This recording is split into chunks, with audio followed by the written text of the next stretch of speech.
Hello and welcome to Indus News. Live from Islamabad, I'm Naila Shuja and these are the headlines.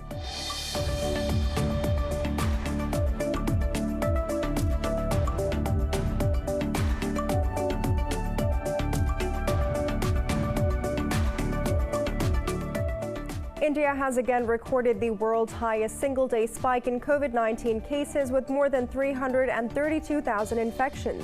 The country has also registered its record 2,263 fatalities in the past 24 hours. Pakistan has reported over 5,800 cases and 144 fatalities overnight, with the death toll crossing 16,800. Globally, the virus has claimed more than 3 million lives and infected over 144 million people.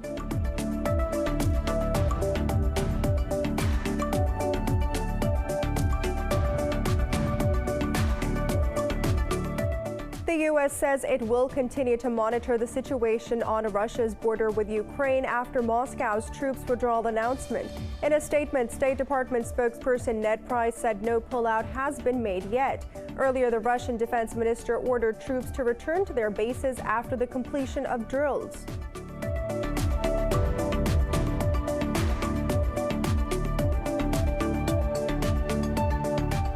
The U.S. Senate has passed a bill with overwhelming majority to combat the rise of hate crimes against Asians. The bill, passed by 94-1, will be presented in the House of Representatives, where Democrats hold a clear majority. The U.S. has seen a surge in racially motivated crimes against Asian Americans since the beginning of the coronavirus pandemic.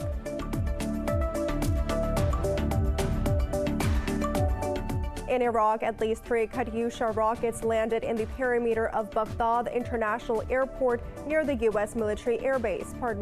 In a statement, the Iraqi military said there are no immediate reports of casualties or damages.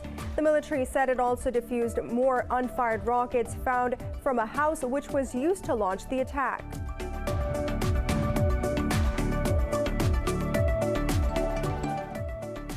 For more news and details, stay tuned. We'll be right back after a short break.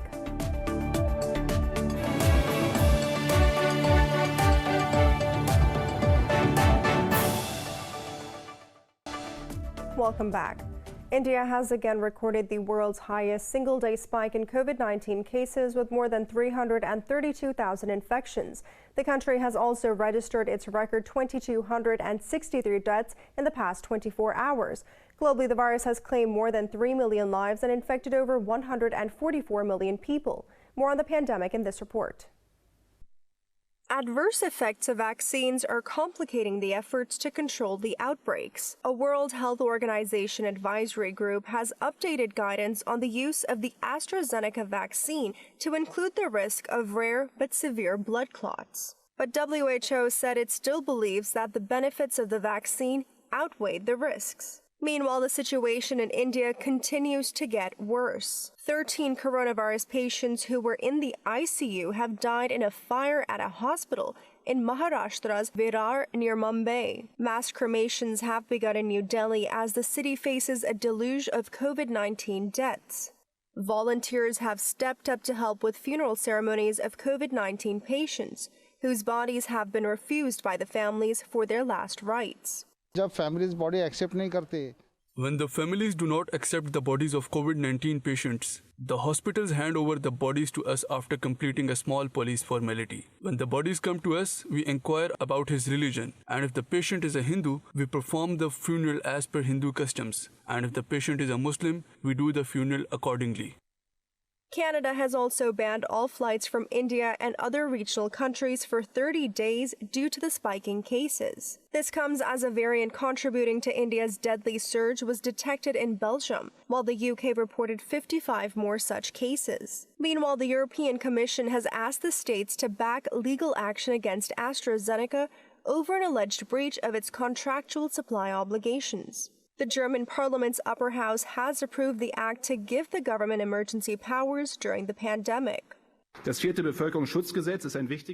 Fourth People's Protection Act is an important instrument and is not a challenge to the federal system and the way it works. It sets a unified parameter. It is a tool to deal with the current phase of the pandemic and has a time limit on it that expires on June 30. It is a compromise that can make a difference to our current situation, as the Act's name even suggests. It is an emergency brake.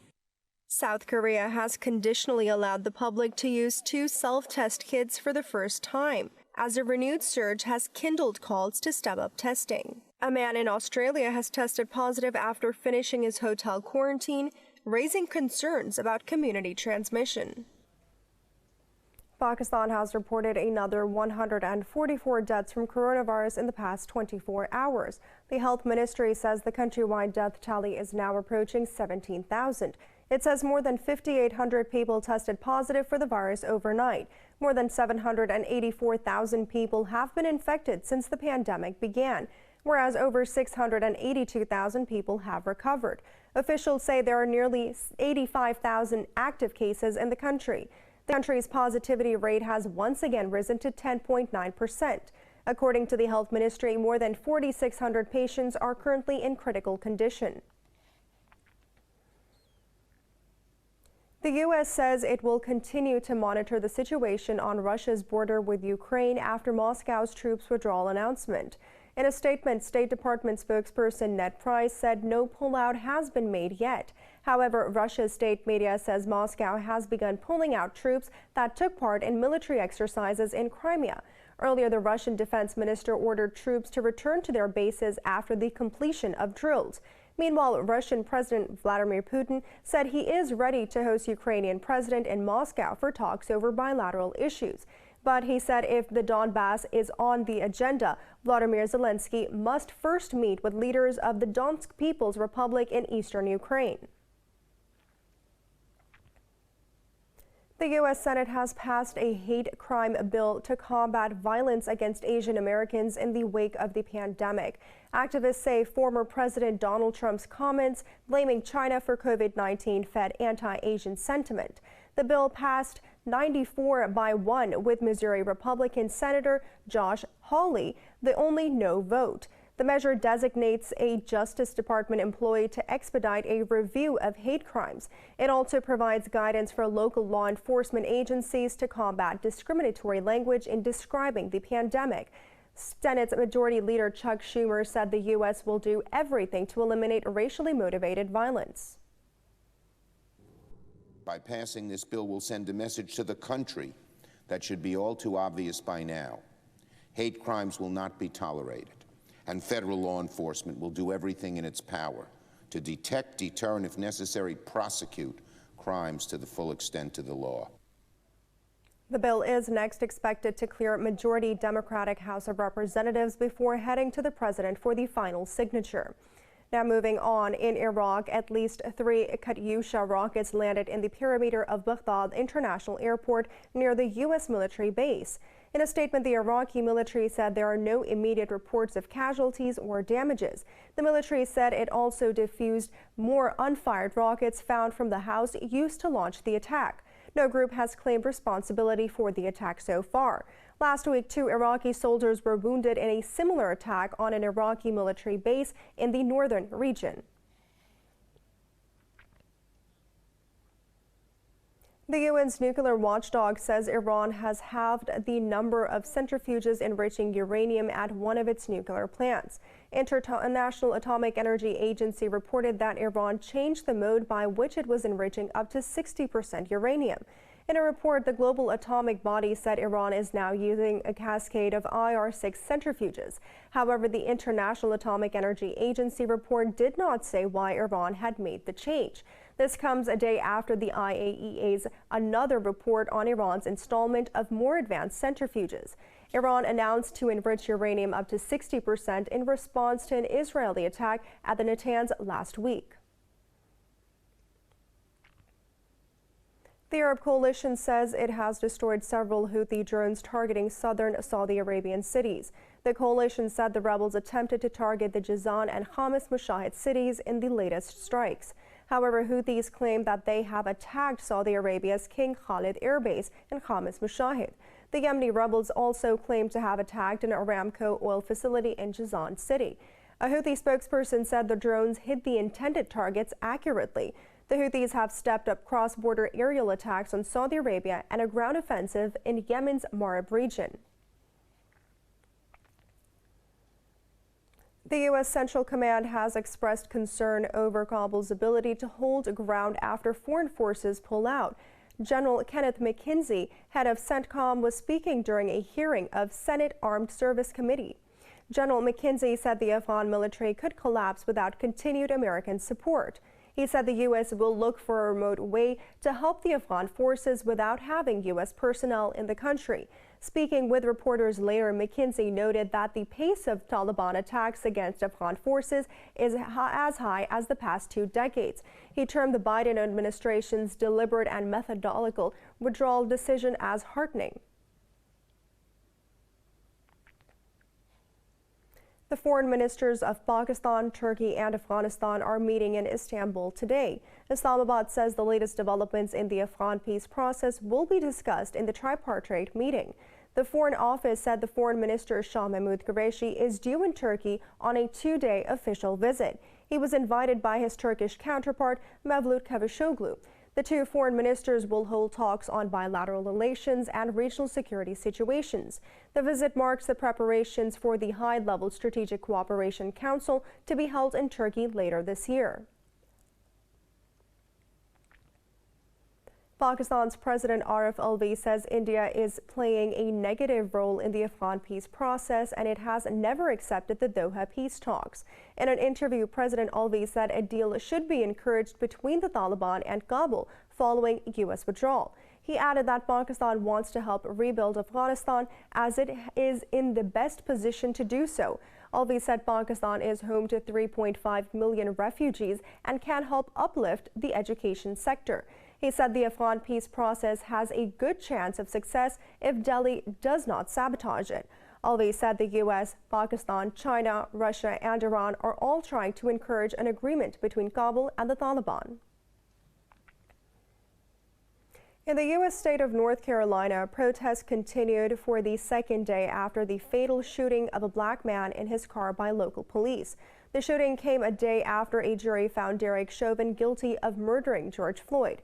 North Carolina Police Department says they have opened investigation into the killing of Andrew Brown Jr. The event unfolded on the 21st of April when authorities served Brown with a search warrant, which led to his killing. Law enforcement officials did not say if Brown was armed at the time or whether he was considered a threat to the officers. The African American community say they fear for their safety. And I've got my neighbor across the street killed, and my baby comes running in my room with fear in his face. Like, how do I keep him safe if the people that are supposed to serve and protect us and keep us safe are the ones taking him out? It's now time for a short break. Stay with us.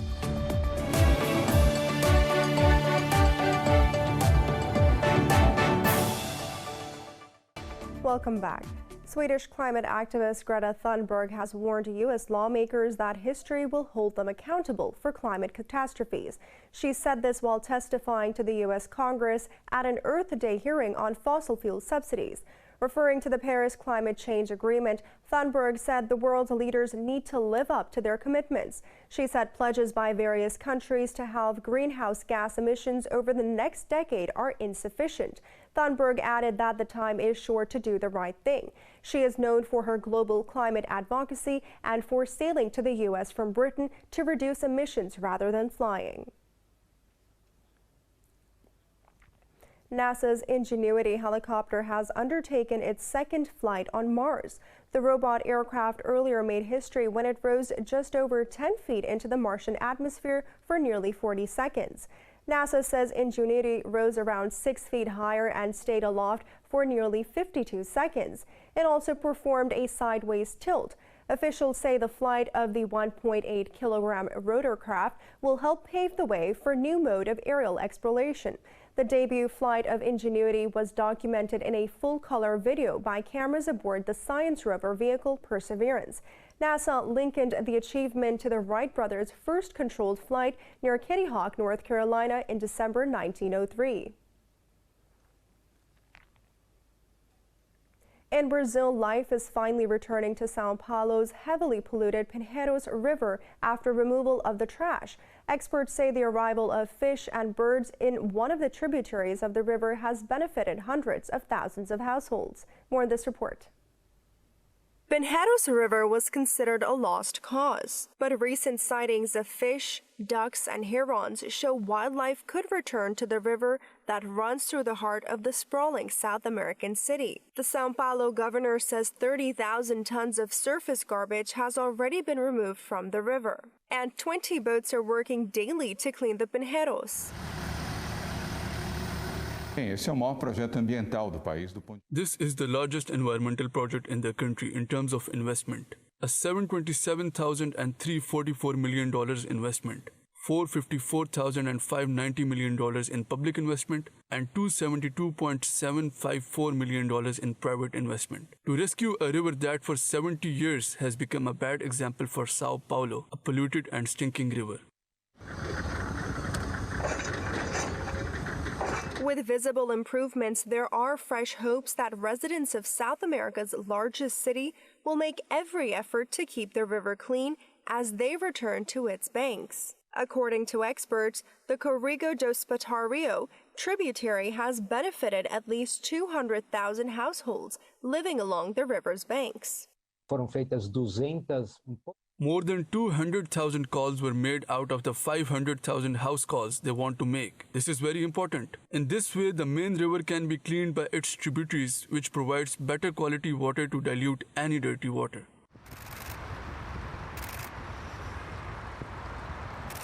Experts believe the efforts could achieve some success within the stipulated time frame, but improved water oxygenation and a reduction in the Pinheiros foul odor would require a long-term effort.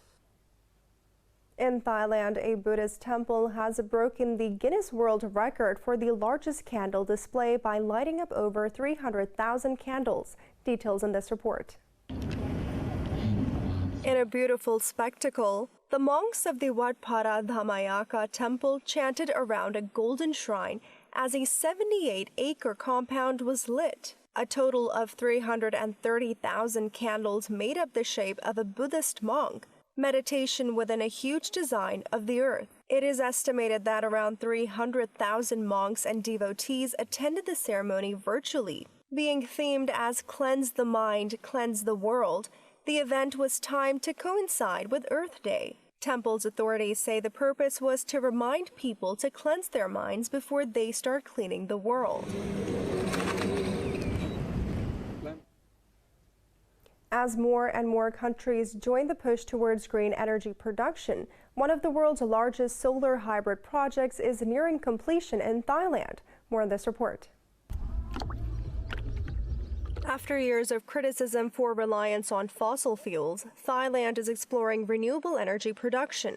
In the country's northeastern province, close to 145,000 solar panels are being set up on the surface of the water in Sirindhorn Dam. The soon-to-be-completed 7 solar farms cover some 300 acres of water area. Now, our current progress of the project is at 90% completion. The project area is divided into 7 platforms of floating solar cell panels. Now we've installed 5.5 platforms. There are still 1.5 platforms to work on, which we expect to complete by the end of April.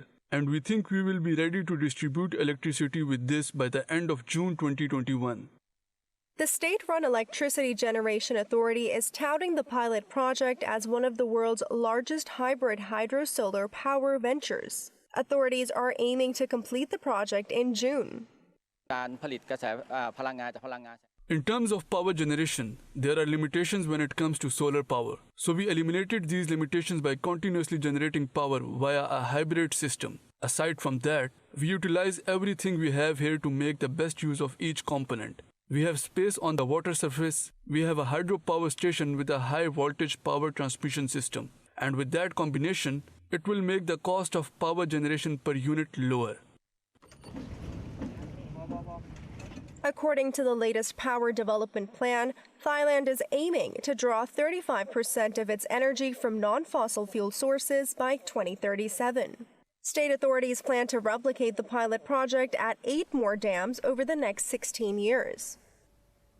In Hong Kong, a professor has developed a program using role-playing robots to help children with autism improve their social skills. The initiative has been adopted by other nonprofit groups and schools. More in this report. The Robot for Autism Behavioral Intervention Program is designed for people with autism between the ages of 3 and 18. It aims to help them be more social and to resolve issues such as conflicts and bullying. More than 1,200 children have been using the program since its launch in 2015. It's Bean. He finished my snacks. These individuals with the autism, they have low motivation interacting with the human beings. And also they have the hypersensitivities to the sensation around the world. For example, the human facial expressions or the human voices. So we use the social robots to teach them the social skills in order to reduce their anxiety. The robots engage the children with the role-playing and verbal interaction. A typical class involves 2 small robots acting out social scenarios, helping the children see the difference between appropriate and unacceptable behavior, such as tantrums or screaming. She is now more active, such as asking people what their names are and who they are. She has started to have some degree of social life, and also her speaking skills have improved from saying single words to using vocabulary and forming sentences. The credit goes to them, the robots, and the team. More than 20 non-profit groups financed by governments as well as public schools in Hong Kong and Macau have adopted the program since 2016. In the long term, Catherine so hopes her program can fight the exclusion of people with autism.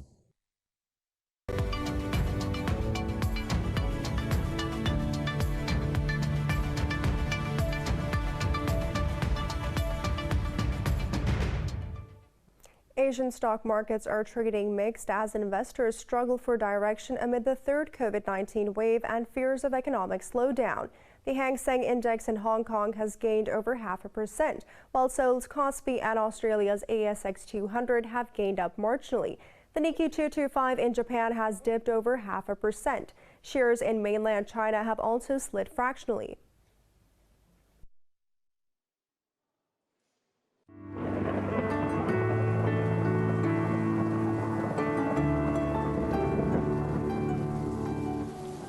It's now time to take a look at the weather around the world.